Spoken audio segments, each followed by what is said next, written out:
Hello, नमस्कार दोस्तों, मैं ज्योति मौर्य स्वागत करती हूँ आपका मेरे इस यूट्यूब चैनल पे जिसका नाम है आयुर्वेदा एंड हेल्थ। दोस्तों आज मैं बताने नाम है वसंत ऋतु। वसंत ऋतु में हमें क्या फॉलो करना चाहिए, क्या नहीं इसके बारे में। इसमें मैं वसंत ऋतु में 4 पहला है आहार, विहार, अपथ्य यानी कि अवॉइड करना है। फिर जो चौथा है वो पंचकर्मा चिकित्सा। मतलब वसंत ऋतु में ही पंचकर्मा चिकित्सा क्यों करानी चाहिए। तो फिर मैं रिक्वेस्ट करती हूँ आप प्लीज़ ये वीडियो स्टार्टिंग से लेके एंड तक ज़रूर देखिए, देखेंगे तो आपको ये पूरा समझिएगा और इसमें पंचकर्मा जो इम्पोर्टेंट है, वो भी मैं आपको बताऊँगी। तो चलिए स्टार्ट। वसंत ऋतु फागुन, चैत्र, वैशाख इन 3 महीनों में आता है और अगर इंग्लिश कैलेंडर में देखें तो मार्च, अप्रैल, मई ये 3 महीनों तक रहता है। इसमें जो आहार रहता है उसमें जौ, गेहूँ का आटा, मांस ये सब चीज़ें खाने के लिए बोला गया है। विहार में देखेंगे तो इसमें उपटन बताया गया है, व्यायाम है, उपटन है, धूप-पान करना मतलब धूप धूप का सेवन करना और जैसे उम, अंजन लगाना और मंजन हम जब ब्रश वगैरह करते हैं, कितने लोग जो दातुन करते थे, जो कुल्ला करते, वो कुल्ला करना। अंजन यानी होता है काजल, काजल लगाना, लेप लगाना यानी चंदन का भी लेप लगा सकते हैं। और है इसमें कि मतलब कुनकुने यानी जो हल्का गर्म पानी होता है उससे हाथ पैर धो और उसी से ही नहाएँ, उसी से ही आप स्नान करें। क्योंकि तभी भी ठंडी कैसी पूरी तरीके से गई नहीं रहती, मार्च में आप देखेंगे तो हल्की ठंडी रहती है।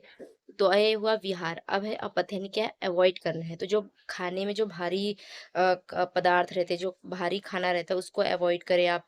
उसके बाद जो अम्ल वाले पदार्थ है, भारी जो खाने में भारी हो, जो अम्ल हो, स्निग्ध पदार्थ हो, उसके बाद जो मीठा हो, उसको वैसे पदार्थ को नहीं खाना है, उसको अवॉइड और जो दिन में सोते हैं, तो ये 3 महीनों में दिन में अवॉइड करना है सोना, ज़्यादा नहीं सोना है। अब हम आते हैं पंचकर्मा चिकित्सा। तो देखिए इसमें जो है पंचकर्मा चिकित्सा इसी में क्यों बताया गया है वसंत ऋतु में। तो जो हेमंत ऋतु में होता है, ठंड ज़्यादा रहती है, हेमंत और शिशिर ऋतु में, तो उस समय ठंड में देखोगे अक्सर कफ का प्रॉब्लम होगा, चाहे छोटे हो चाहे बड़े हो, सबको होता है।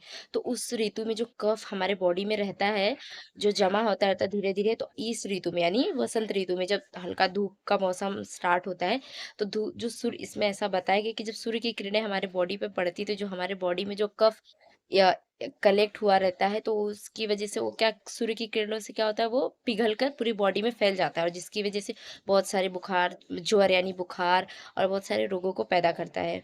तो उसको सही करने के लिए जिसकी वजह से कफ जब हमारे बॉडी में पूरी तरीके से फैलता है तो पित्त से रिलेटेड और कफ जिसकी वजह से हमारे बॉडी में फैल जाता है तो इसकी वजह से पित्त, वात ये दोनों से रिलेटेड रोग ज़्यादा पैदा होते हैं। तो इसके लिए वसंत ऋतु में पंचकर्मा चिकित्सा करानी चाहिए। पंचकर्मा चिकित्सा में आती है जैसे वमन, विरेचन, बस्ती, नस्य विधि ये सब जो है चिकित्सा है सब पंचकर्मा चिकित्सा यानी 5 चिकित्साएँ इसमें होती हैं। इसको ही पंचकर्मा चिकित्सा कहते हैं। तो जो कफ जमा हुआ रहता है तो इस ऋतु में सूर्य की किरणों की वजह से जो पिघल कर पूरी बॉडी में फैल जाता है, तरह-तरह के रोग पैदा करता है, निवात और पित्त को दूषित करता है, तो उससे बचने के लिए पंचकर्मा चिकित्सा कराई जाती है।